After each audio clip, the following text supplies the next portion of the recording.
Greetings, friends. You are on the Ruslan Belov channel, and today we will discuss the situation in Ukraine as of September 25th, 2025. A large number of very interesting events have taken place, so let's get started. Let's move directly to the front line and begin with several important strikes. Over the past few days, both pro-Russian and pro-Ukrainian sources have been actively discussing a missile and drone strike on a training center near Chernihiv.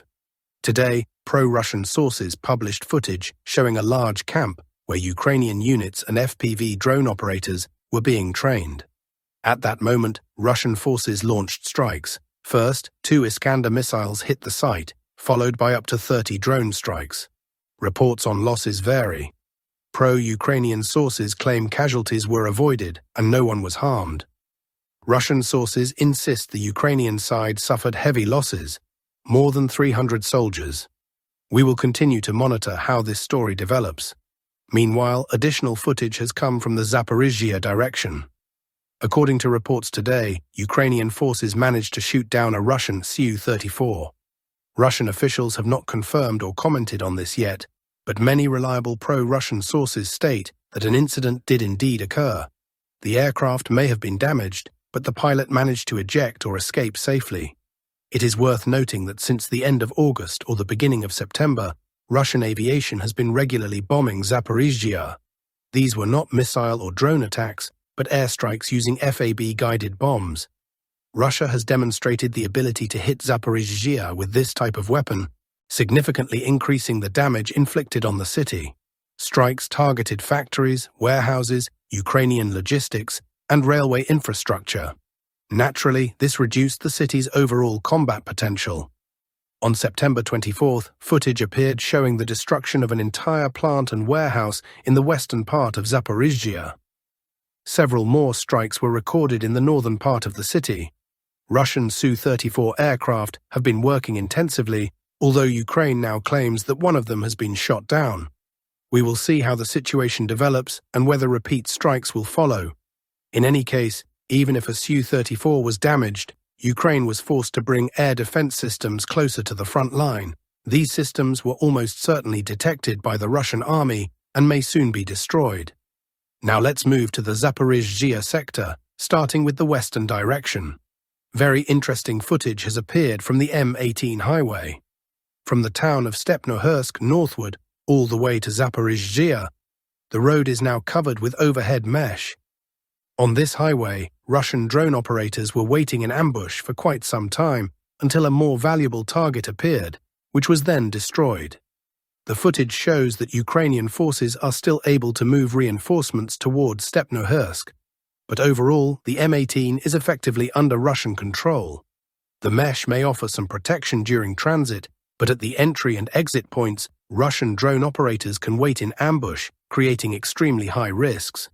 When the mesh was absent, vehicles could turn off the road into fields to escape, but now there is only one way in and out. Further east in the Zaporizhzhia direction, after a brief operational pause, the battles are once again intensifying. Russian forces are launching massive strikes on Huliaipol, which is now very close. Units from the Vostok grouping have advanced to the Uspenivka and Poltavka fortified areas. Work has begun on destroying Ukrainian logistics and warehouses. According to neutral and pro-Western cartographers, Russian troops have entered Novokhrihorivka, the last settlement before these fortified areas. Beyond this point, there are no more villages, only the strongholds themselves. For now, the Russian army is not attempting direct assaults. Judging by the vector of their recent moves, they are likely preparing to bypass Uspenivka and Poltavka from the north, through Stepov, Verbov, Vishneva and Yehorivka. Then moving through Hrihorivka, Krasnohorska, Zahidne and Privilia, they may attempt to close the fortified zones in a semi-encirclement. This promises to be a difficult operation, as the area is saturated with Ukrainian FPV drone operators who can launch attacks from both Pokrovska and Huliaipol. Nevertheless, the Russian offensive has entered a very interesting stage. Now let's move on to Pokrovsk.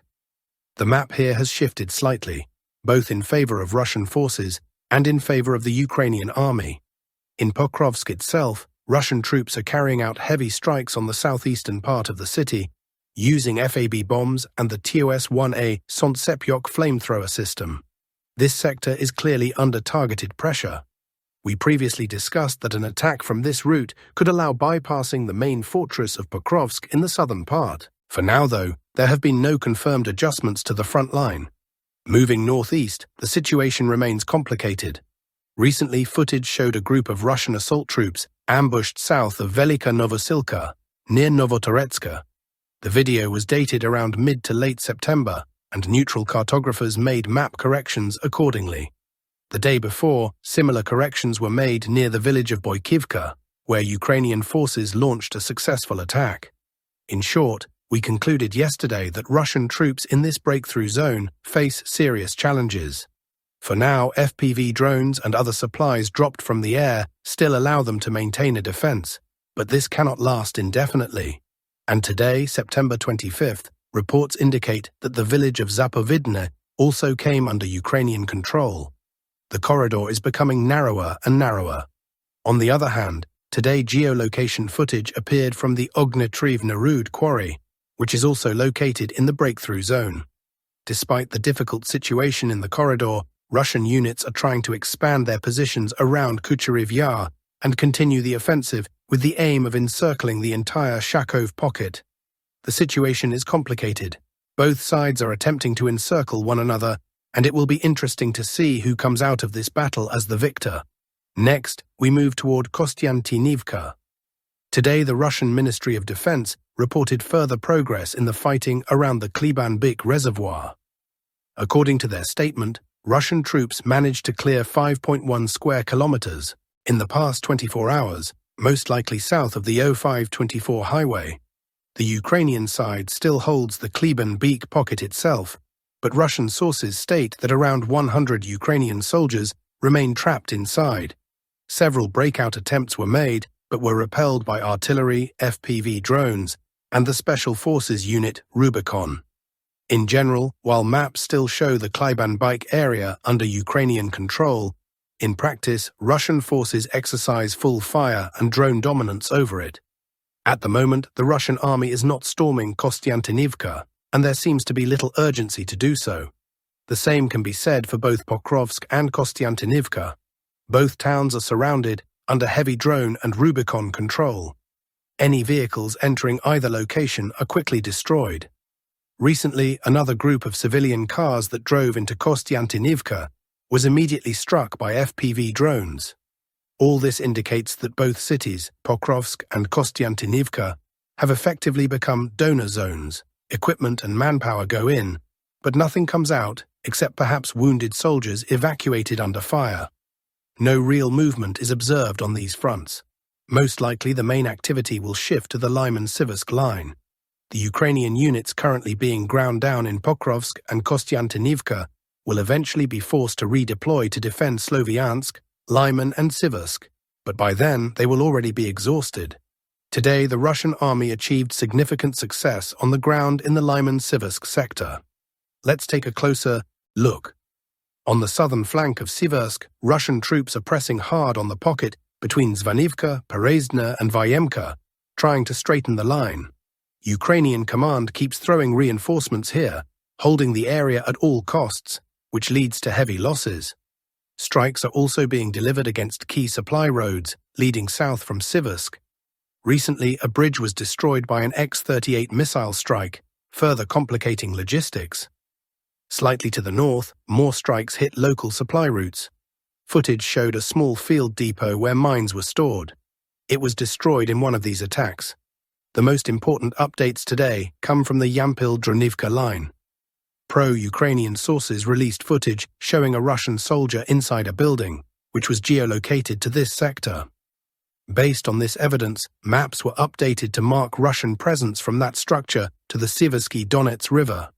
Some neutral cartographers report that the soldier entered from the south, but regardless of the route, it is clear that this pocket near Serebryanka, Seversk, and the Siversky Donets will soon be marked as under Russian control, and active fighting for Dronivka is expected.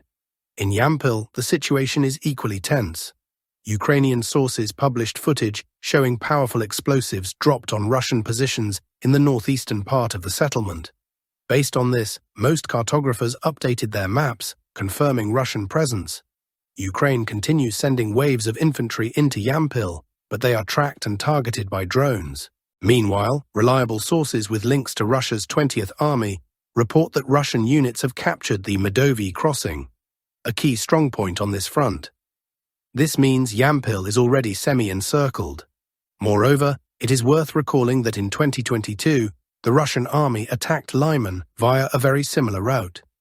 Not through Zarychny, Stavky, or Drobyshev, but through the forested areas around Torsky and Zarychny. The first part of Lyman captured back then was exactly this road and railway junction, supplying the city from Sloviansk.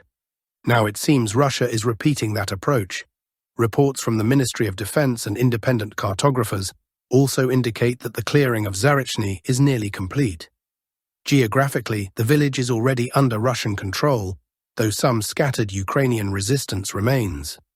Final mop-up operations are underway, and within hours or days an official statement may confirm its full capture. This would trigger another map correction. Clearly, the Russian army has full initiative here and is advancing steadily between Seversk and Lyman toward Yampil. The front line has been badly destabilized, and it is unclear whether the Ukrainian side can retain control. On the northern flank, Russian units are advancing toward Stavky. Several tree lines have already been marked under Russian control. In Novoselivka, heavy fighting continues. The 20th Combined Arms Army now holds the town, controls all approaches, and uses FPV drones to maintain dominance, though the frontline map has not yet been updated. Once the fighting shifts to the outskirts of Lyman and Seversk, Ukraine will urgently need to reinforce this sector, but those reinforcements will almost certainly come from exhausted units currently tied down in Kostiantynivka and Pokrovsk. Furthermore, there are increasing signs that Ukraine lacks fresh reserves.